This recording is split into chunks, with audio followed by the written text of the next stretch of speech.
نو اوس دیو د سرو ټوپو نه هم هېرېږي. مونږ سره به کله کله خلک باز شروع کړي، مونږ ته وایي دلیل یې څه دی؟ دغه ته تللی وم دیر ته به هلته راته یو مولي صاحب وایي هلته د پنجپیریانو یوه مدرسه ده. ویله بل ورځ د دې مدرسین خپلو کې لګیا وو، بحث یې کوو په دا سابقه باندې، زموږ په خلاف لګیا وو. ما ته ویل چې یو طالب راغی تاسو سره ټوپۍ، طالب زمونږ به طالب سره ټوپۍ په سر وه، توره پګړۍ یې وهلې، غټ ویښتان یې. نو بس د هغوی خیال دا و چې د ده شاګرد هغه ما ته بس موضوع مکمل بدلاو چې و عذاب قبر ثابت دی او دا دي او دا دي، ویله زمونږ نه هم پسې ور واوښتې ده. نو اوس دیو د سرو ټوپو نه هم هېرېږي. مونږ سره به کله کله خلک باز شروع کړي، مونږ ته وایي دلیل یې څه دی؟ نو مونږ ورته مونږ خو یې نه فرض ګڼو، نه واجب ګڼو، نه سنت ګڼو، نه مستحب ګڼو.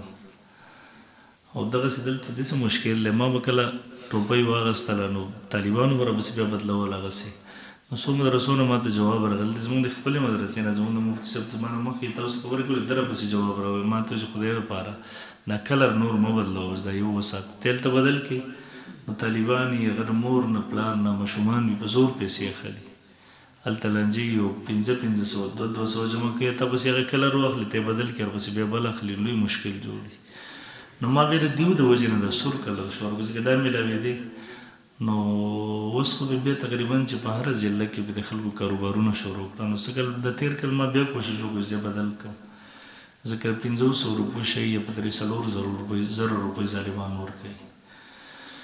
نو بهرحال خو بیا ما یو ته ویلم چې کله دې به دلایل وکړه بیا درته به دلایلو سره هم ثابت او بخاري مسلم کې حدیث موجود دی، رسول الله صلی الله علیه وسلم راغی وعلیه حلة حمراء، سور لباس یې اچولی، اگر چې پکې تورې تورې لیکې هم مکمل سور نه و. بیا وروسته علما د هغې دغه کوي تطبیق کوي چې بلکې رسول نه منع راغلی ده، هلته په خپله د بخاري مسلم متفقون علیه روایت دی، حدیث دی. سور لباس اچولی و رسول الله صلی الله علیه وسلم.